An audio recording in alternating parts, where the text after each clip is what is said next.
Harley's 2026 comeback plan just leaked, and most riders felt it before they ever heard about it. You felt it in prices that stopped making sense, in touring bikes that quietly started getting more attention, in the way Harley shifted without explaining why. Today, we're breaking down what Harley is really setting up for 2026, why they kept it off the stage, and why this shift could finally decide whether Harley gets back to building bikes for long miles, or keeps drifting away from the riders who built this brand. Watch till the end, because the final takeaway explains why this change affects every rider who still measures a bike by comfort, reliability, and miles on the clock. The myth of the unbreakable plan. People like to believe that the company's long-term plan was a steel foundation, solid, steady, and immune to surprise. For years, that belief floated through showrooms, rider circles, and boardrooms, as if nothing could crack it. The myth said the 𝐈𝐨𝐬𝐧. Direction was settled, the future mapped, and the roadmap bolted down like a torque plate. That myth lasted until one quiet evening when a leak slipped out that should never have seen daylight. It did not explode with drama, but it carried a cold weight that every experienced rider understands the moment truth cuts through comfort. What surfaced challenged the idea that everything was under control, and it turned a steady narrative into a question. The leak exposed decisions that had been kept behind conference doors, revealing pressure points no one expected to see this early. It forced riders to rethink what they thought they knew about the company's path and the people guiding it. Shock came not from the leak itself, but from how far reality drifted from the myth. When something this large surfaces, it does not shout. It hums, and that hum tells you the foundation is shifting under your boots. And if the foundation is shifting, the rest of the story is about to move with it. That crack in the mythology opens the door to a truth Harley never spelled out publicly. The pressure Harley never admitted. Pressure inside a motorcycle brand does not appear overnight. It builds slowly, the way a misaligned bearing grows louder, mile after mile, until the rider finally realizes something is wrong. For years, the company carried weight that was rarely acknowledged in public. The core riding base was aging, the next generation was scattering, and the culture that once held everything together was thinning around the edges. Shops felt it first. You could see it in quiet service bays, in cautious parts orders, and in sales teams working harder for transactions that used to come naturally. Behind the polished announcements, there were signs of fatigue that riders with long road experience recognized instantly. Demand shifted in ways the company did not expect, and enthusiasm that once came easily now required more incentives, more campaigns, and more polished messages. None of those adjustments addressed the deeper truth. The pressure was structural, not seasonal. When a brand that built its name on stability begins to chase momentum, the strain always shows up somewhere. Dealers whispered about inconsistent support. Riders talked about rising costs that outpaced improvements. The boardroom pushed optimism, but the road seldom lies. By the time the leak emerged, the pressure that produced it had already been working through every part of the organization, and that pressure set the stage for the next discovery, which reveals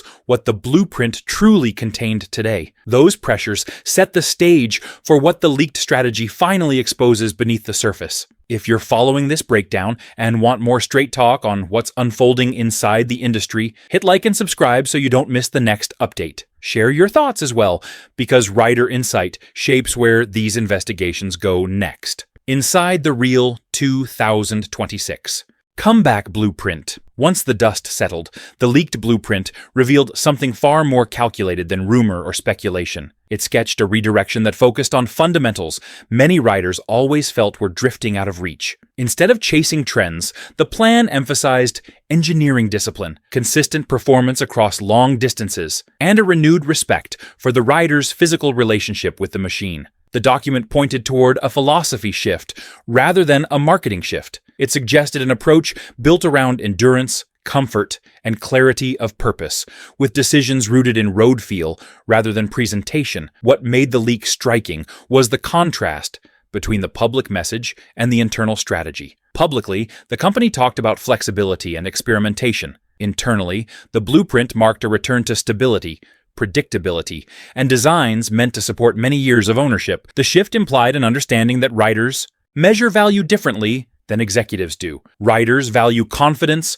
control, and trust earned through miles, not slogans. The blueprint showed that the company recognized this gap and was preparing to bridge it. There were hints of changes to production flow, new priorities in testing, and a strengthened focus on rider ergonomics. Although the blueprint avoided dramatic declarations, its tone was unmistakable. The company was preparing to rebuild its foundation from the inside out, and the implications of that rebuild point directly toward the deeper wisdom carried by riders over decades. Once those pillars are understood, the leak points towards something riders have been saying for a lifetime. I get asked a lot about the gear I trust on long miles. If you want to see what I actually use, it's all linked in the description. Now, here's where this really gets interesting. What riders have known for decades. Long before any leak surfaced, riders already understood the truths that now appear in the blueprint. The road teaches lessons in ways no meeting ever can, and those lessons stay with anyone who has spent enough years chasing horizons.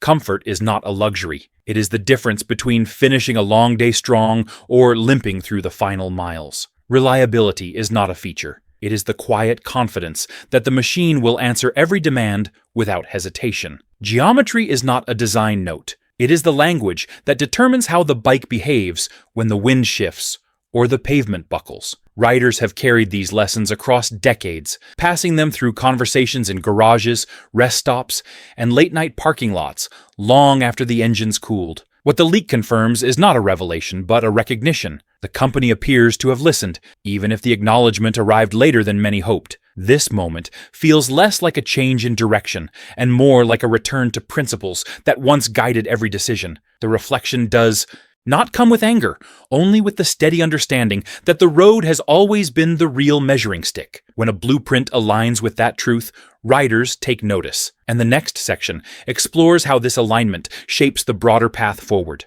Those insights will matter even more as the coming changes unfold soon. With that foundation laid, the story shifts from memory to the hard reality of how the industry is reacting right now. Touring redefined. The touring direction for 2026 focuses on refining the essentials that matter on long days in the saddle. The approach begins with wind management because any rider who spends hours on the highway knows the difference between a balanced airflow and a tiring fight. The new direction emphasizes smoother channels around the fairing edges, tighter control over turbulence near the helmet, and more predictable pressure around the shoulders. Storage strategy appears more deliberate as well, building toward a layout that respects real-world travel instead of showroom display. The geometry adjustments signal a shift back toward long-distance endurance, aiming to reduce fatigue without compromising stability. Cockpit evolution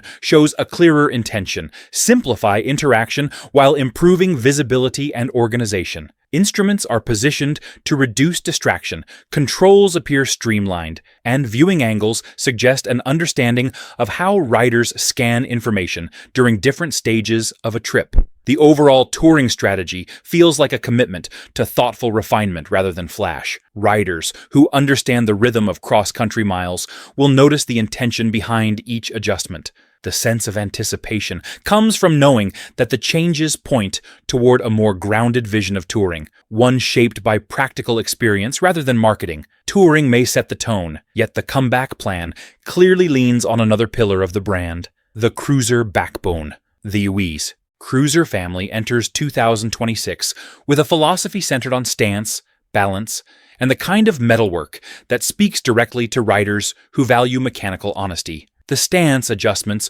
move toward a grounded posture, giving the machine a planted feel at rest and a confident attitude in motion. Handling refinements point toward a more predictable mid-corner response, something longtime riders appreciate when pushing through uneven pavement or tight rural bends. Frame character remains a defining feature, with subtle structural modifications intended to stiffen certain load points without removing the natural flex that gives cruisers their familiar road personality. Metalwork carries forward traditions that matter in this category. Surfaces appear shaped with attention to contour and proportion rather than ornamental distraction.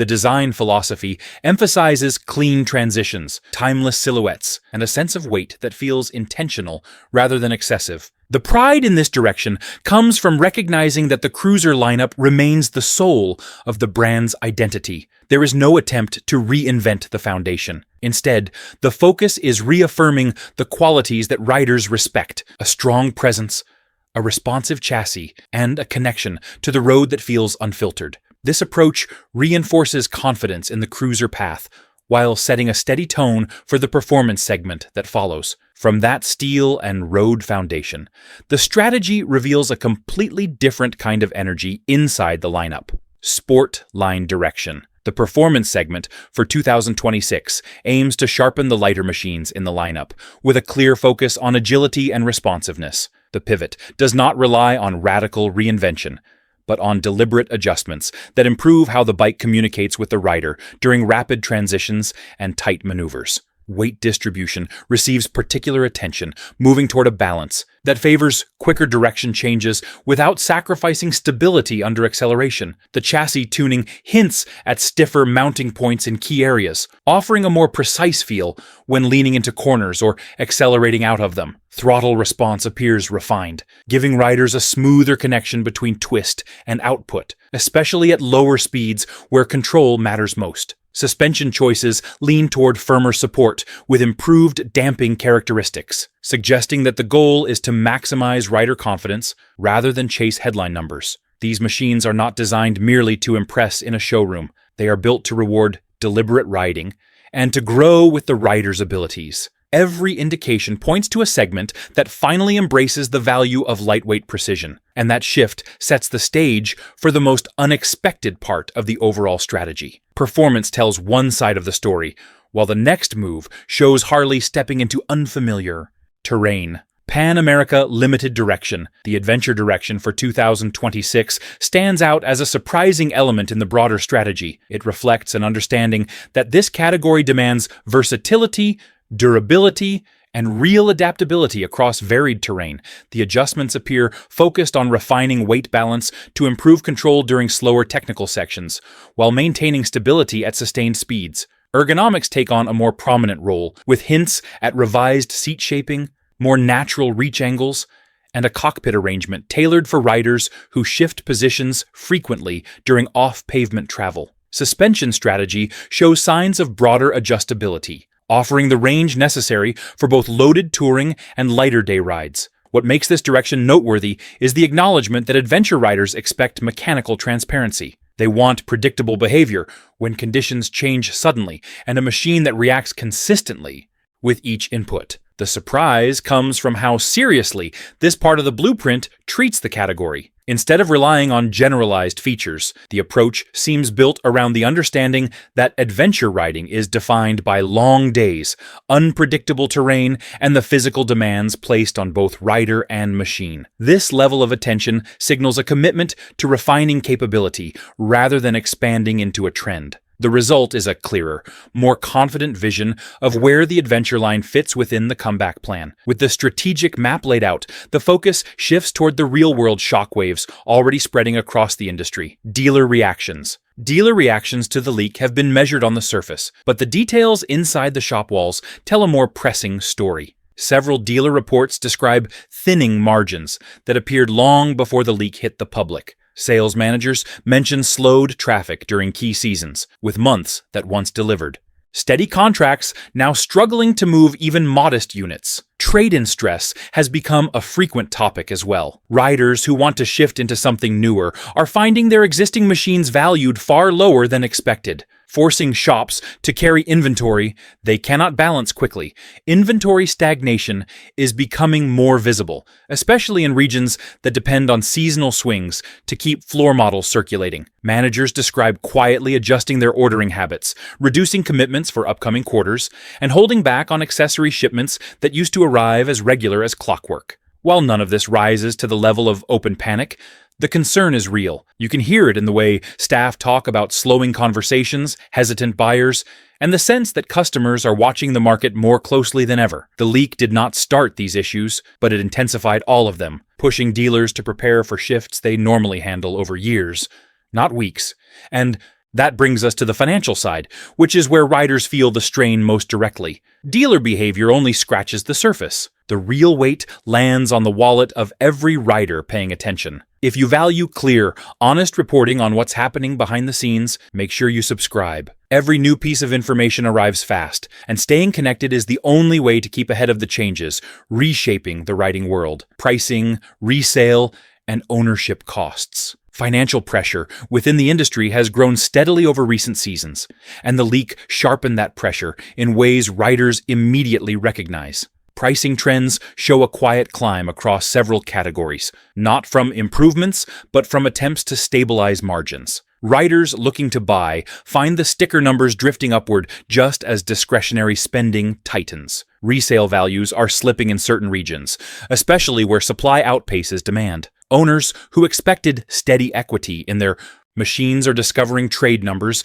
that fall short of the balances they still owe. This shift pushes many to delay upgrades, creating a cycle where fewer trades come in and fewer purchases go out. Financing terms have grown less friendly as well. Several lending partners adjusted rates, requiring stronger credit scores and higher down payments. That change puts more pressure on riders who planned to refinance or consolidate. Ownership costs continue rising through maintenance, accessories, and insurance. None of these increases individually cause alarm, but together they create a financial environment that feels heavier than just a normal market fluctuation. Riders sense the tension and adapt by holding onto machines longer, cutting back on discretionary purchases and watching every trend more closely. This financial anxiety feeds directly into the next issue, whether riders still trust the messages coming from the top.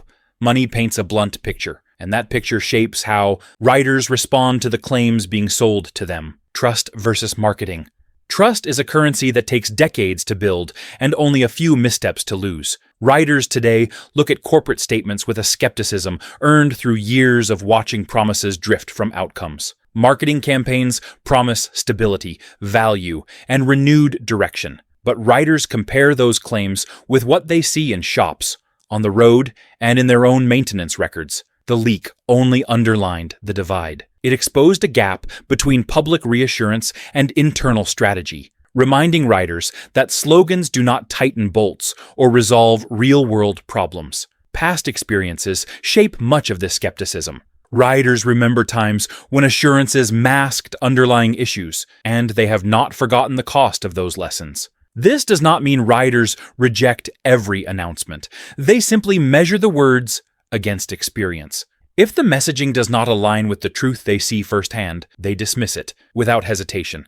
The psychology behind this response is straightforward. Riders value honesty more than hype, clarity more than promotion, and action more than statements. When any brand begins leaning too heavily on crafted messaging, riders instinctively pull back. The leak amplified that instinct, giving them a reason to question the broader narrative. And once that doubt surfaces, it becomes impossible to ignore the difference between headlines and everyday reality. Once trust is questioned, the difference between headlines and the shop floor becomes impossible to ignore. Headlines versus reality. Industry headlines have tried to frame the leak as a turning point, a clever pivot, or a misunderstood preview of future direction. But the reality inside shops, rider communities, and financial reports paints a far more complicated picture.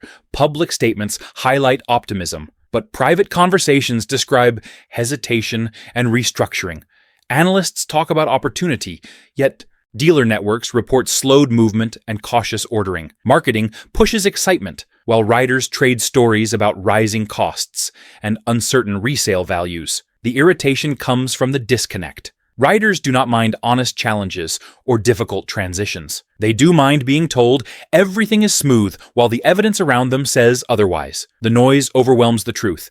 And the truth is simple. The industry is adjusting under pressure, and the leak forced everyone to acknowledge it sooner than planned. It is about clearing the static so riders can see what is actually happening. Shops are tightening processes. Buyers are hesitating. Markets are cooling. Riders are paying closer attention. None of this signals collapse, but it does signal a season of recalibration, and recognizing that reality helps set the stage for understanding how these shifts ripple out into the broader market. With the noise stripped away, the roadmap ahead depends on forces far bigger than A single company. How competing brands are quietly adjusting. When one major leak enters the motorcycle world, competing brands respond even if they never speak a word about it publicly. Industry watchers have noticed subtle but deliberate shifts across several manufacturers. Some companies are tightening their timelines for upcoming releases, moving to secure their share of rider attention before the market settles into its next cycle.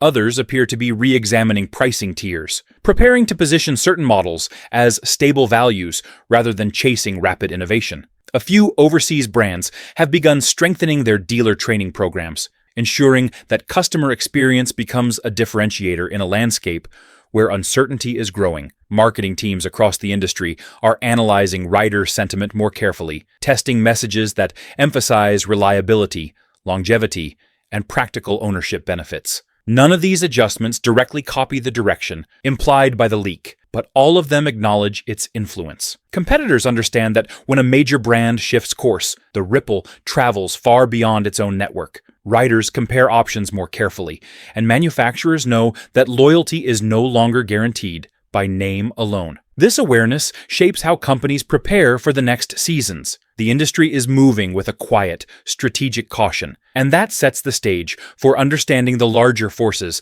that will shape 2026 and 2027. As those cross-brand shifts unfold quietly, the broader economic winds show what the next seasons might truly hold. Economic crosswinds for 2026 through 2027. The motorcycle industry does not exist apart from the broader economy, and the next 2 years are bringing conditions that demand attention from riders and manufacturers alike. Credit tightening continues as lending institutions reevaluate risk across all consumer segments.